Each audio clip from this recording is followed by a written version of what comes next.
Pēc savas funkcijas Ziemeļblāzma ir tipisks kultūras nams, bet Ziemeļblāzma ir tik iespaidīga un grandioza, ka viņi tiek dēvēti par kultūras pili.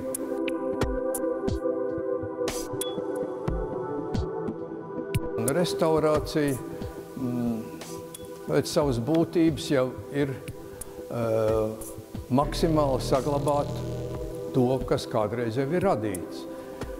Bet ar laiku jau mainās cilvēku viedokļi par daudz ko. Un arī šajā ziņā, uzsākot šo projektēšanas procesu, šķiet, ka daudzas funkcijas varbūt nestrādā pietiekoši labi. Es esmu mācījies tajā skolā, kur funkcija bija viens no galveniem tādiem kritērijiem arhitekta darbā.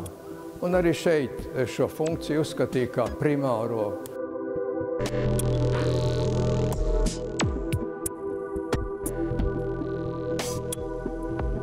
Mūsu rīcībā nebija un nebija arī iespējams atrast kaut kādu grafisku materiālu, ja projektu par šo ēku, par šīs ēkas arhitektūru, arī par šīs ēkas arhitektūras autoru. Pasaulē ir ļoti daudz piemēru, kuru ēkas arhitektūru nav projektējuši profesionāli arhitekti. Un bieži vien šīs ēkas ir ar kaut kādu īpašu smaržu, ar īpašu smeķi, jo profesionālā izglītība, akadēmiskā izglītība dažreiz varbūt arī pat var traucēt.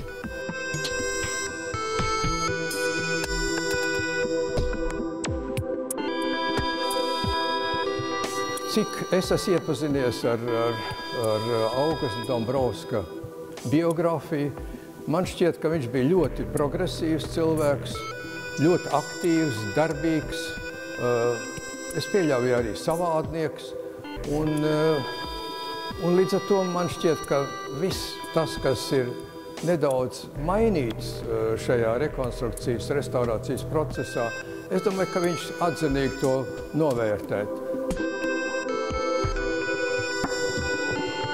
Emocionāli interesantākais, jeb patīkamākais ir pats radīšanas process.